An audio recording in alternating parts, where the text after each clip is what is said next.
18010, jurusan Kimia Fakultas Matematika dan Ilmu Pengetahuan Alam Universitas Patimura.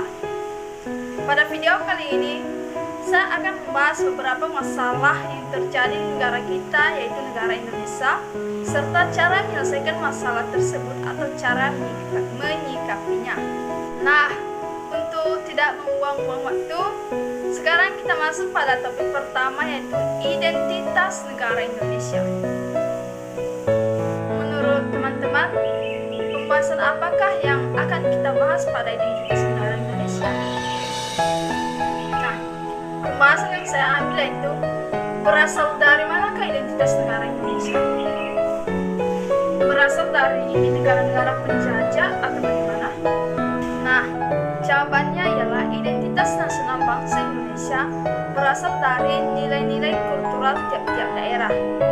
Nilai-nilai kultural tersebut dihimpun menjadi satu kesatuan yang membentuk identitas bangsa Indonesia. Jadi identitas bangsa Indonesia itu berasal dari atau terbentuk dari internal dan tidak mendapat pengaruh dari negara-negara luar.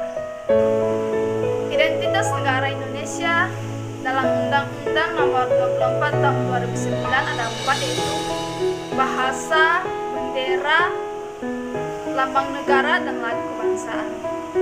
Topik kedua ialah integrasi nasional bangsa Indonesia.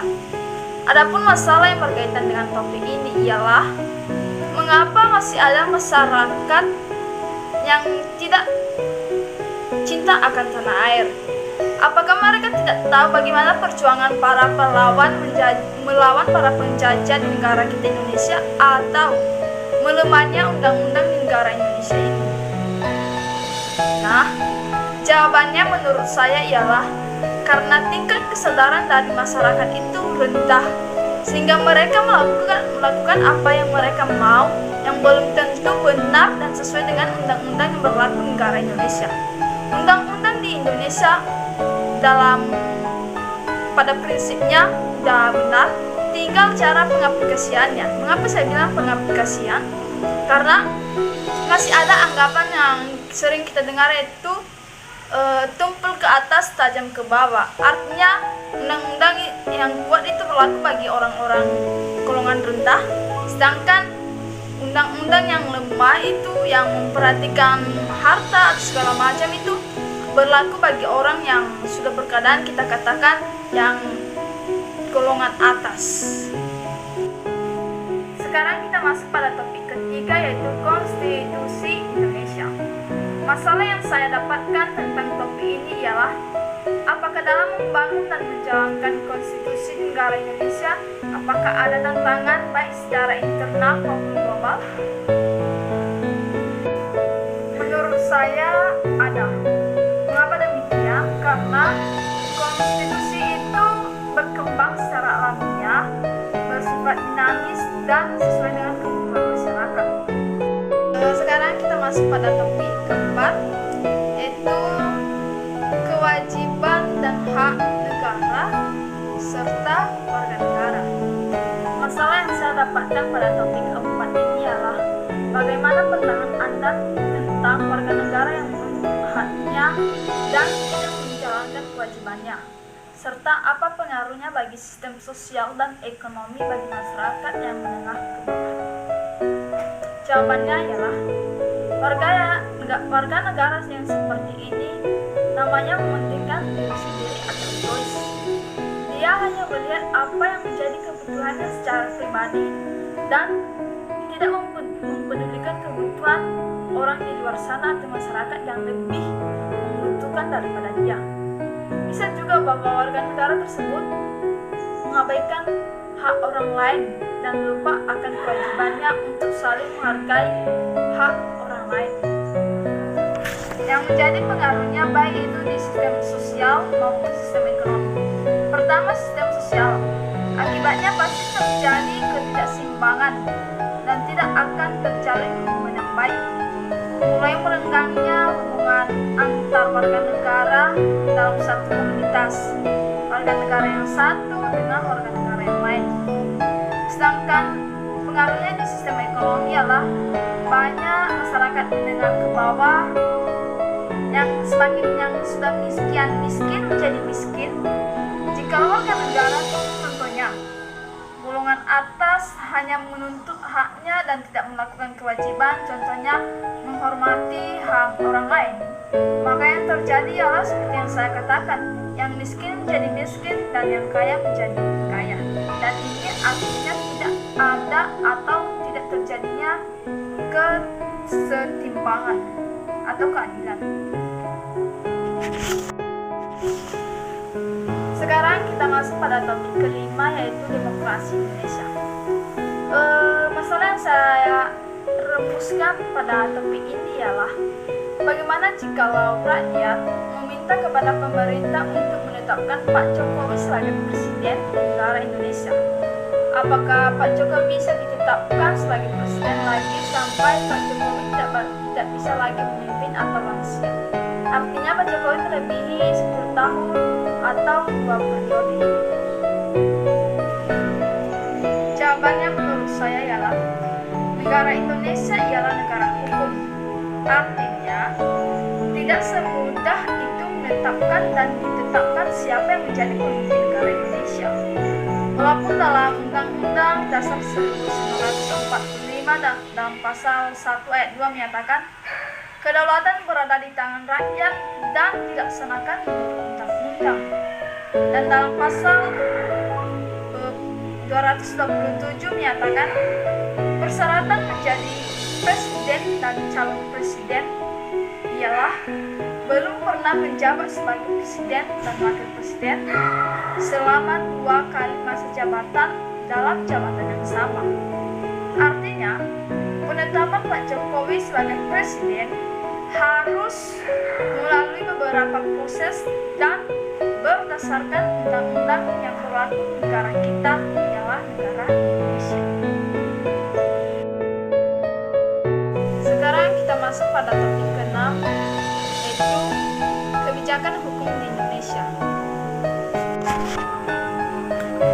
Adapun masalah yang saya rumuskan tentang topik ini ialah bagaimana peran lembaga legislatif dalam merumuskan kebijakan pertanian atau kebijakan yang terkait dengan kesejahteraan masyarakat.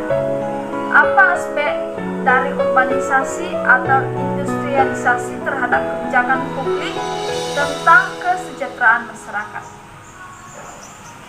Jawabannya menurut saya ialah lembaga legislatif memiliki tugas membuat undang-undang dasar, dan adapun contoh lembaga legislatif tersebut meliputi DPD, DPR, dan MPR. Hubungan lembaga legislatif dengan bidang pertanian. Jadi, legislatif membantu pemerintah dalam membuat undang-undang tentang kebijakan dalam bidang pertanian, agar bidang pertanian kita selalu berlandasan hukum.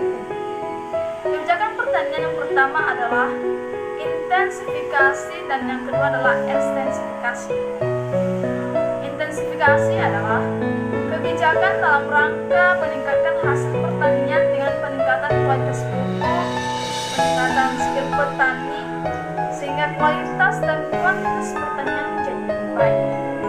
Sedangkan ekstensifikasi yaitu menitik beratkan pada perluasan lahan pertanian. Tujuannya meningkatkan kualitas hasil pertanian.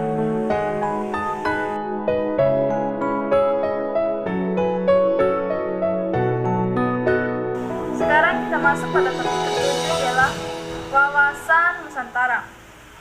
Adapun satu masalah yang saya dapatkan tentang topik ini ialah seberapa banyak warga negara Indonesia memandang keberagaman yang ada di negara Indonesia, dan mengapa warga negara Indonesia lebih menyukai gaya kebarat-baratan. Menyukai gaya kebarat-baratan itu melanggar hukum yang berlaku di negara kita. Jawabannya menurut saya ialah karena budaya kebarat-baratan inilah sangat menarik perhatian masyarakat Indonesia, terutama generasi penerus bangsa. Mereka lebih menyukai cara berbahasa, cara berpakaian, dan serta karakteristik lainnya. Sebenarnya, budaya Barat secara tidak langsung telah mempengaruhi masyarakat Indonesia. Dan perlu kita ketahui